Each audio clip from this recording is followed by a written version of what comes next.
mukhang natanggap na ni Tulfo at ni Coco ang 1.4 billion ayon sa ating puting ahas. Diba, nabanggit ko sa inyo na ninegotiate, nagba-backdoor, okay, itong si Mel Langka o si Mel Yunario at si Lisa Smugs, binabackdoor nila si Tulfo. Kung natatandaan ninyo, I think that was January 17, mga kababayan, na nagkaroon ng unang hearing dyan na nag-grandstanding drama-drama etong si Tulfo, na nagkaroon ng executive session.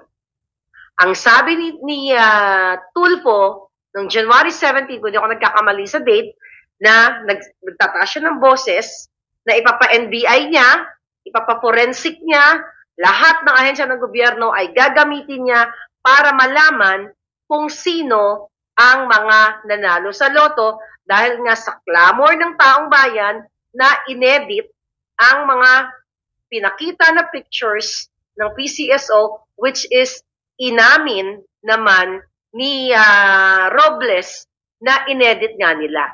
At nalaman din natin na yung picture na inilagay nila ay sabi ko nga na hindi siya warm body, hindi siya persona, kundi siya ay galing sa clothing company na picture at gingorgor nila ang mga ulo. Okay? So, sa makatuwid ay maari na nagbigyan na si Tulfo dahil may pangarap sa maging presidente din na tumakbo, so maaring tinanggap niya ang 1 billion para sa campaign fund niya in the future. Kasi 'di ba ang sabi sa atin, ang tapang-tapang mag-executive session para alamin kung sino yung mga nanalo. Sino ito mga to? Ipapasapin ako. Ganito ganon. Makikipag-usap ako sa forensic. Ako pa mismo mag-hire ng independent, NBI, ganyan-ganyan. 'Di ba? Then sinabi ko sa inyo na actually may hawak na si Tulfo na ebidensya dahil beforehand napa-forensic niya na. So 'di ba? Hindi ba tayo nagkakamali na abangan natin, sabi ko sa Thursday, kung itutuloy ba ni Tulfo yung kadyutahan niya at sila ni Pimentel na isasabihin nila sa taong bayan kung ano ang nangyari doon sa executive session. Noong nag-start ang hearing, may narinig ba kayo? Mga kababayan, nandito tayo ngayon, naharap tayo sa Senado kung saan. Ito ang mga update ng executive session namin. Wala. Nada. Okay? At sinabi ko rin sa inyo, ng hawak kong ebidensya ay hawak ni Tulfo. Isa yon sa mga inulat ko sa inyo na ang mga pamangkin ni Lisa Smugs, ni Lisa Araneta, ang nasa likod ng Pacific Online, sila yung provider nitong system na ito sa Lotto. Diba? Kung matino, scripted nga, sabi ni Rhea Tala. Kaya nakakagigil, nakakagalit dahil binababoy na lahat tayo. Doon pa lang sa wala siyang update sa executive session, red flag na yon. Ibig sabihin, maaaring natanggap niya na ang 1 billion at kung magkano man ang binigay kay Coco Pimentel, maaaring natanggap na rin nila. More on drama-drama lang. Kasi doon sa hearing na yon, sa kabuuan, ay ang gusto lang nilang palabasin doon na i-improve yung practice daw ng PCSO, kung ano man yung mga loopholes, dapat iayusin and inatasan din nilang dalawa itong PCSO na ang DICT also, na i-check, i-audit itong mga machine na ito kung may mga fraudulent chuchu. So nawala na yung pinaka-drama-drama ni Tulfo na napapaimbestigahan niya. Kasi by the way, kaya sila nag-hearing doon dahil nga sa kaguluhan, na sinisigaw ng taong bayan na, hey, edit yung pictures. Ang bait na ni Tulfo ngayon, kanina. Yes, inedit na yung pictures at inamin na inedit.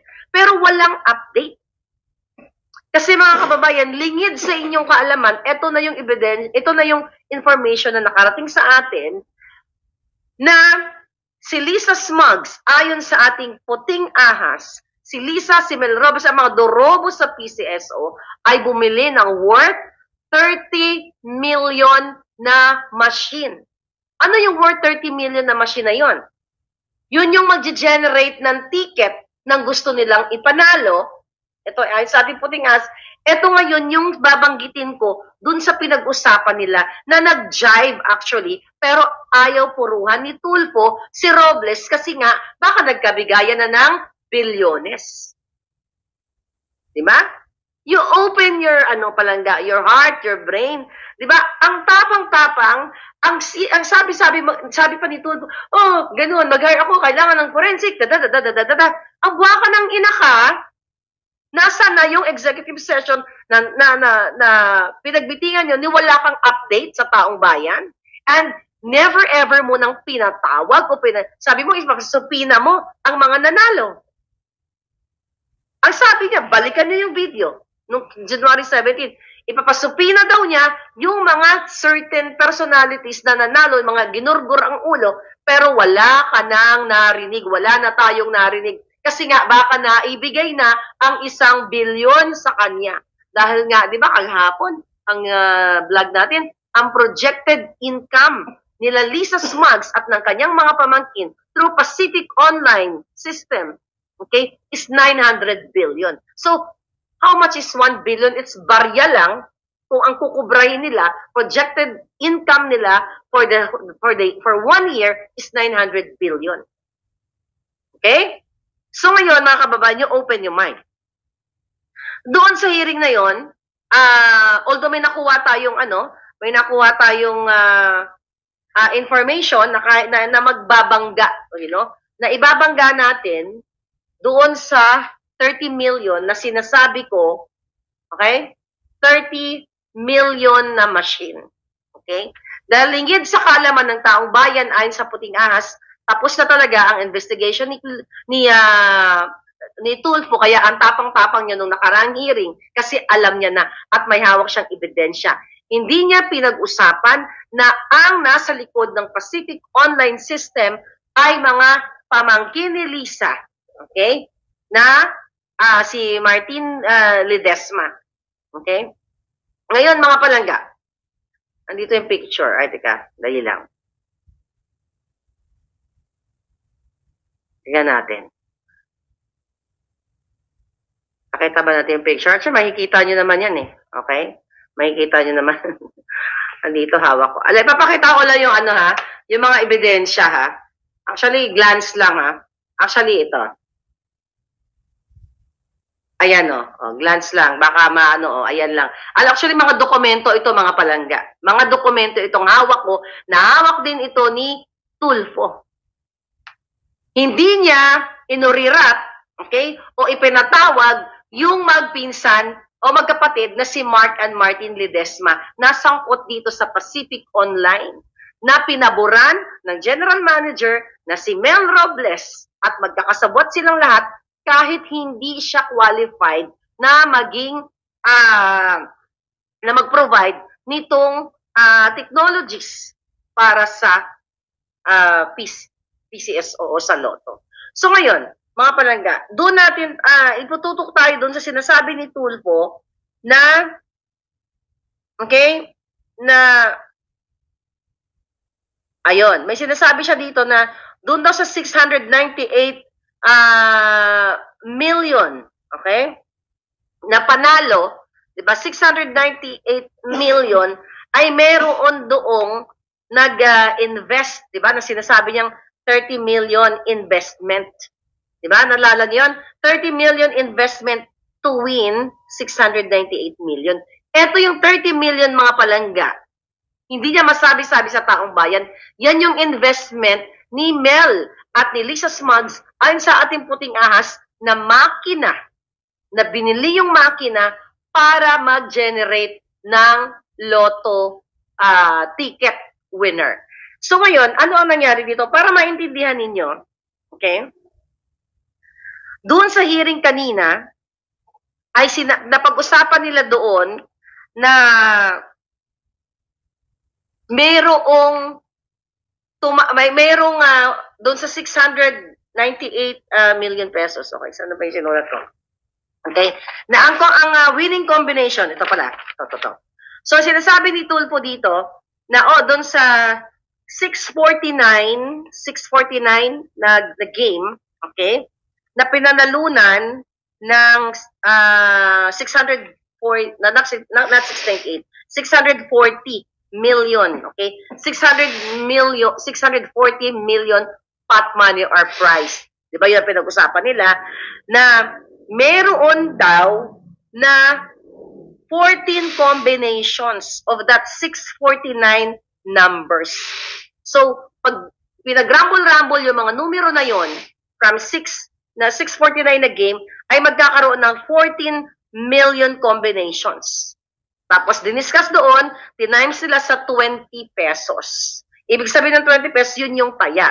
So, ibig sabihin, kung yung 14 million na combinations na to times 20 pesos, natatayaan ng mga sindikato na katulad nila, nakasabwat nila dyan sa PCSO is total of 280 million pesos. Okay?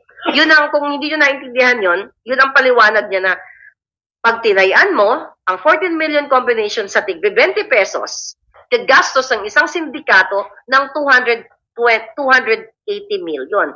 But since ang pot money is 640 million, i-minus mo ang 640 million na na pot money o prize money ng loto, minus 280 million, total of 360 million pa rin ang kukubrahin ng sindikato.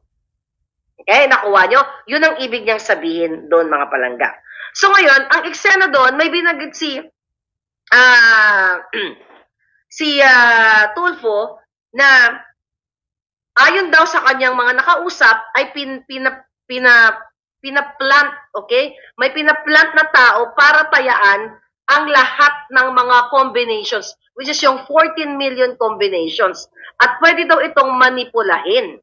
Okay? Pwede daw manipulahin. At sinasabi daw ng mga taong kausap niya, sabi ni Tulfo, na pwedeng i-manipulate ang mga makina doon sa automated or automatic sequence betting. Kaya tinatayan daw lahat ang mga numero na 14 combination. Okay? Ngayon, mga palangga, ang paliwanag ni Robles doon ay hindi daw nila ginagawa yan. Okay? We don't know about it. Sabi niya na never ever mong manipulate yung mga winning combination numbers na yon. 'Di ba? Siyempre yun yung kanyang denial. Alright? Tapos, sabi pa ni Robles doon, hindi daw nila alam na may mga ganong pangyayari na mass betting. Ibig sabihin na may tumataya, gumagastos ng 14 times 20, which is 280. Wala daw silang alam na may gumagawa ng ganon. Okay? So ngayon, dahil sabi ni Robles, it's beyond of his control. Sila nga daw, pwede silang tumaya, as a general manager, pwede daw silang tumaya. At kung meron daw mga ganyan-ganyan, 20 pesos lang daw ang katapat nun, pwedeng, hindi na kailangan ng 280 million.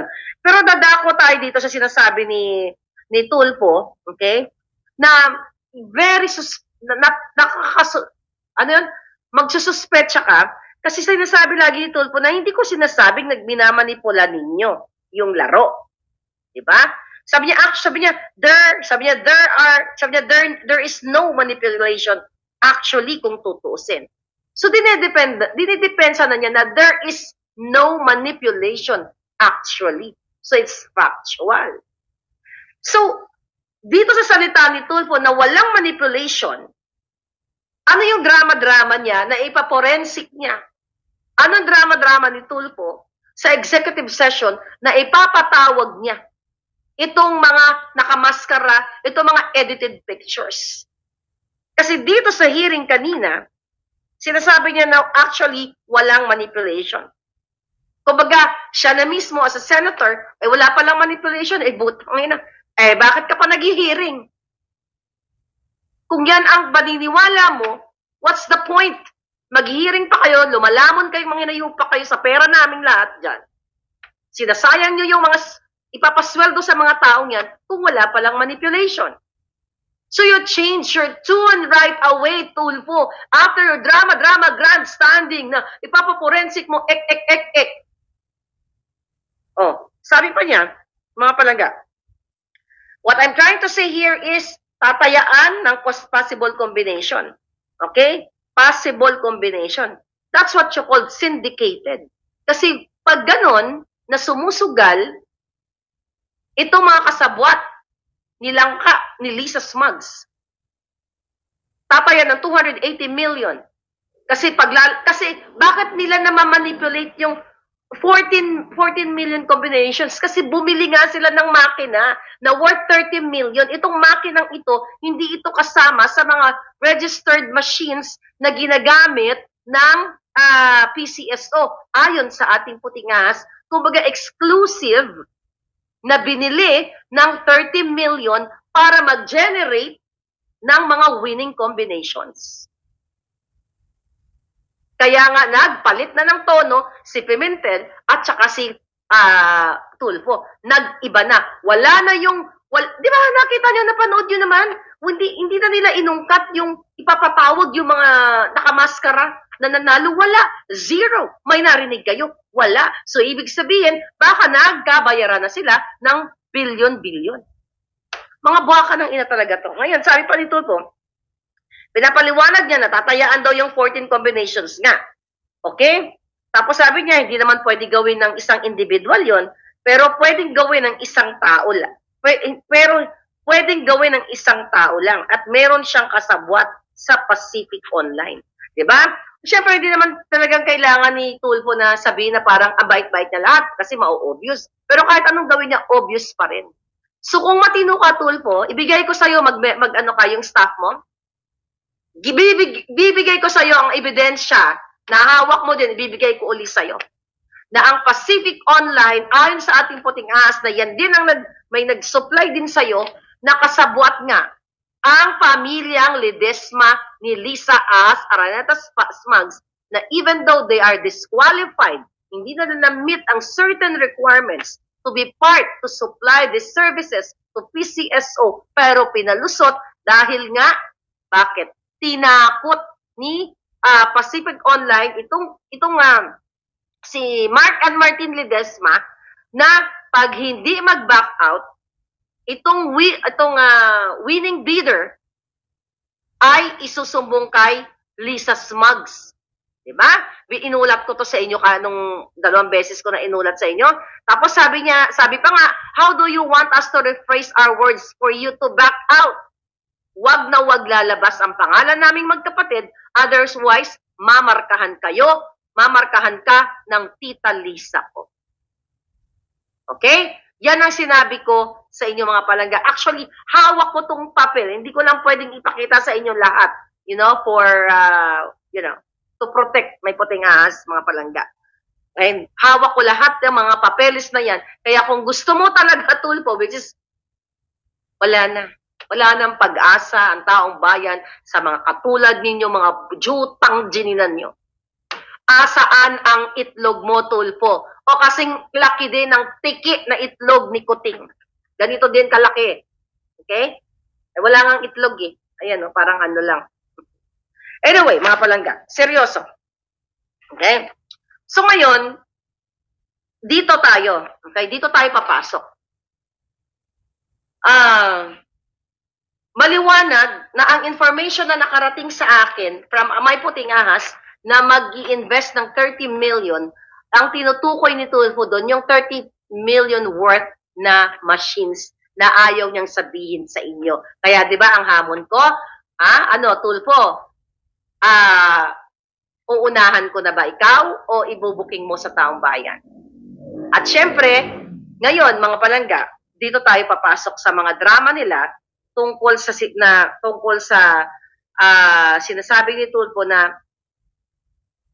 pwedeng tayaan, okay? Na pwedeng tayaan itong mga 14 million winning combination na ito. Okay? Tapos sabi pa ni Tulfo na meron daw na kunyari tataya sa Novaliches o sa certain area ng number na 1, 2, 3, 4, 5, 6. Okay? Kung hindi nyo naintindihan, ito ang explanation nito.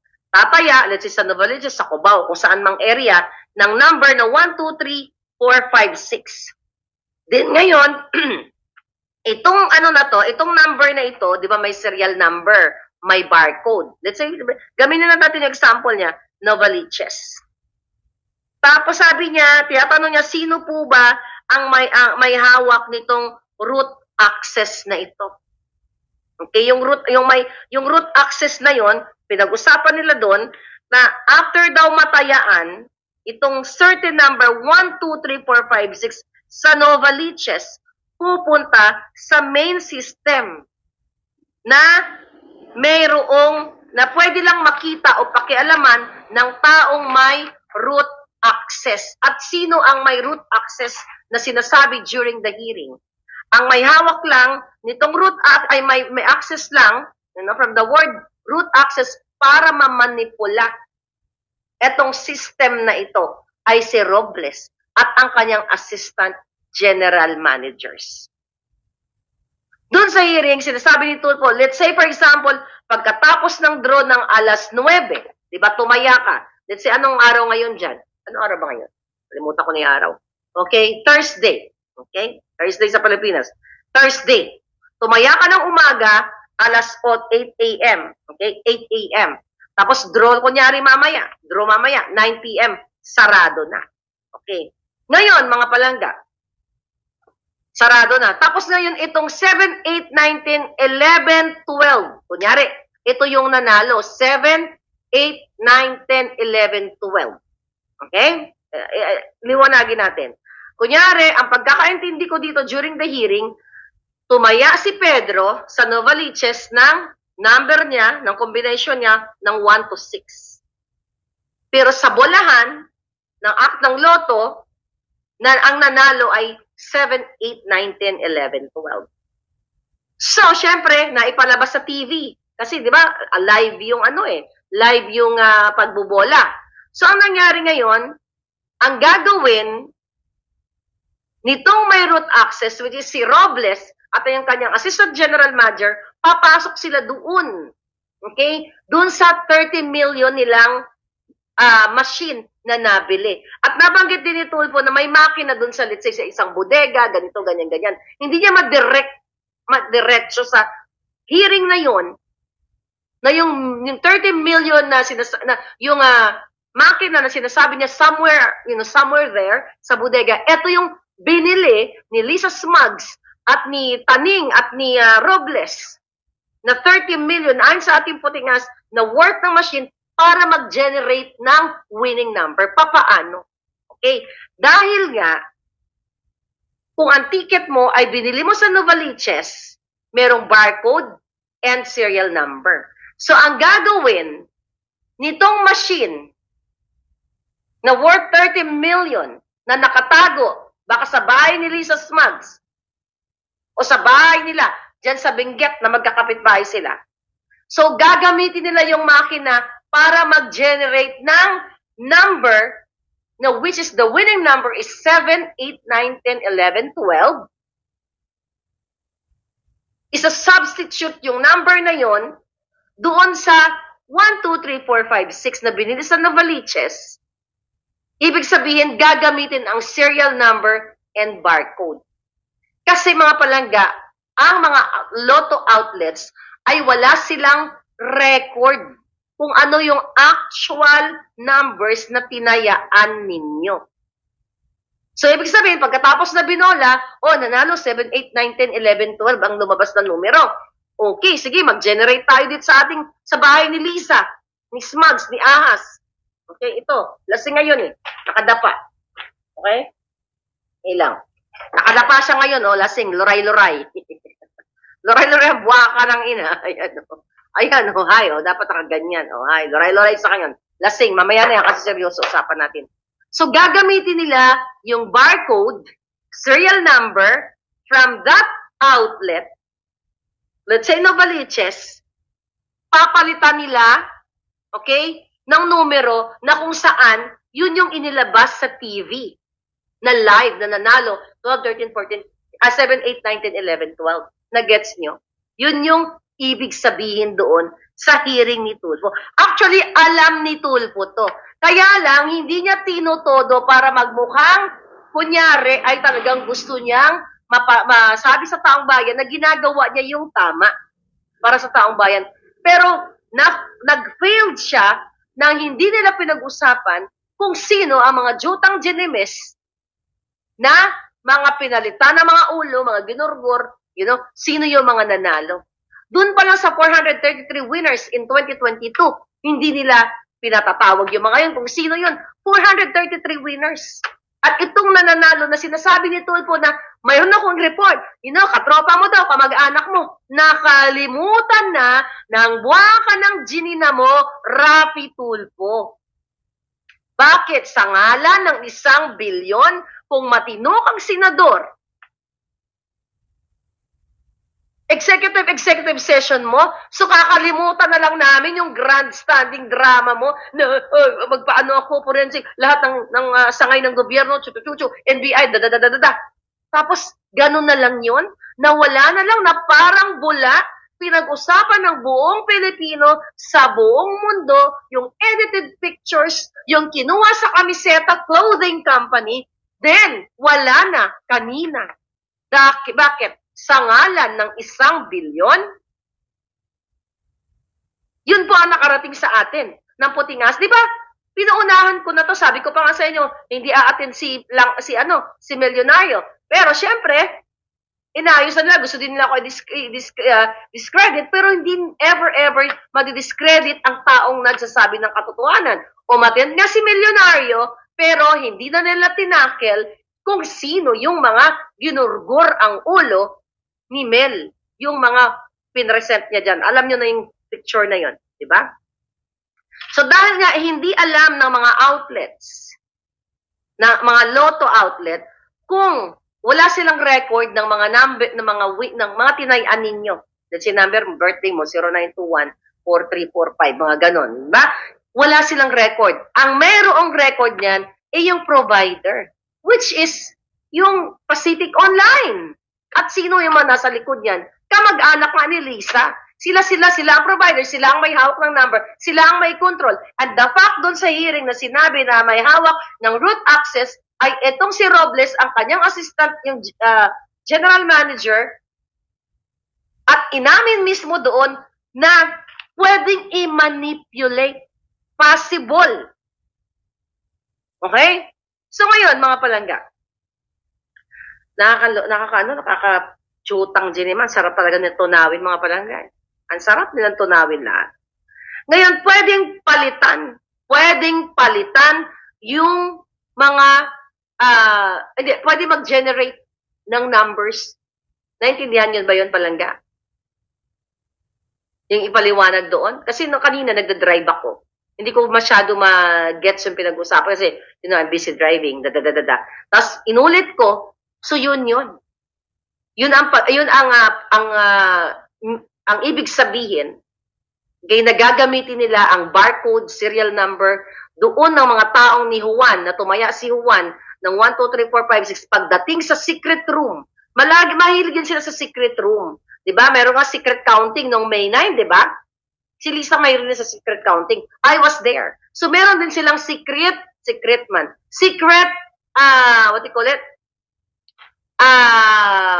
Secret draw or secret pag-print ng lotto ticket. Ngayon, mga palangga, ano ang ibig sabihin nito? Okay? Doon sa hearing, sinasabi nito po, tapos, pagkatapos magmanipula, magkakaroon na ng ticket from a machine na nakatago somewhere. Di ba? Binanggit niya ito. Pero doon sa unang statement niya, actually, wala naman daw pagmamanipula.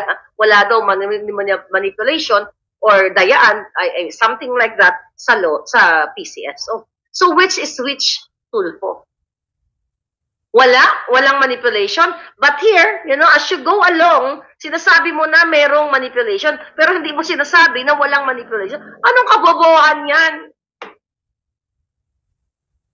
My God, mga palangga. Okay? Ang sinasabi dito ng mga taga-DICT, yung mga, sila yan eh. Mga appointee ni Lisa Smugs ang nandoon. So lahat ng mga yun, kinausap na. Dahil pag hindi yun sumunod kay Lisa, gugurgurin silang lahat. Okay? Ang sabi, hindi daw yun pwedeng gawin. Okay, sabi ng PCSO and ng DICT, that cannot be done magi-insert o papalitan yung betting numbers o winning numbers. Oo nga, bawal nga 'yon. Pero pwedeng gawin.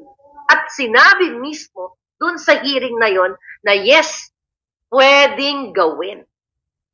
Kung kayang i-edit gurgurin ni Robles at kumuha ang mga buwaka ng ina ng picture from that clothing company, napakadali niyang magicin ang number sa utos ni Lisa gamit yung worth 30 million na makinang yan para mag-generate ng numero, winning number, at gamitin ang serial number and barcode ni Pedro ni Juan sa Novaliches, sa Maynila, kung saan man. Ngayon, mga palangga, siyempre, i-deny na mga hinayupak na yon. Harap-harapan nga dinideny yung mga na sinasabi may nanalo sa loto, pero wala naman tumanggap ng cheque. Ganun ba ang tingin ng mga hinayupak na to sa mga Pilipinong nakapag-aral? Kahit hindi ka nakapag-aral, ganun ba kababa ang tingin sa ating kaisipan? My God, mga palangga. Kung may power lang talaga ako pala, durog na itong mga buwaka ng inang ito, di ba? Tapos sinasabi pa nitong PCSO, okay, na meron na ISO certified daw sila, na ganito ganyan, kapag daw nag-draw na, ganyan na number, ito daw ay ini-input sa system, ganyan-ganyan, mga ganyang explanation. Tapos, ito daw ay ima-match. You know, hindi ko nagagamit yung mga technicalities nila kasi intindihin na lang natin sa simpleng pananalita na ima-match daw dito sa production nila and backup. Pero ang may control nga ng production and backup, di ba? Itong mga makina na pwedeng mag-generate ay si Robles pa rin. So, pinagluloko na tayo palangga. Tapos, ni-reiterate nito mo, ba't kayang palitan ng taong may hawak ng root access? At sino-sino ang may hawak? Ayun na nga, yung assistant manager si Reles at si Robles. Inulit-ulit niya na kayang palitan. Kung posible ba, my question is possible na ang taong may hawak ng root access, okay, na pwede ba niyang manipulahin? Okay? Tapos sabi pa nito po, hindi ko sinasabing gawa-gawa nyo, pero kaya bang gawin? Medyo, syempre, playing safe siya. Okay? Ano ang sagot? Paulit-ulit. Posible. Possible na magawa itong, even though may mga internal audits, may COA, may mga picture, may mga video-video at kung ano-ano, mga anik-anik doon, mga palangga, kayang gawin, kayang i-manipulate ni Robles through that root access.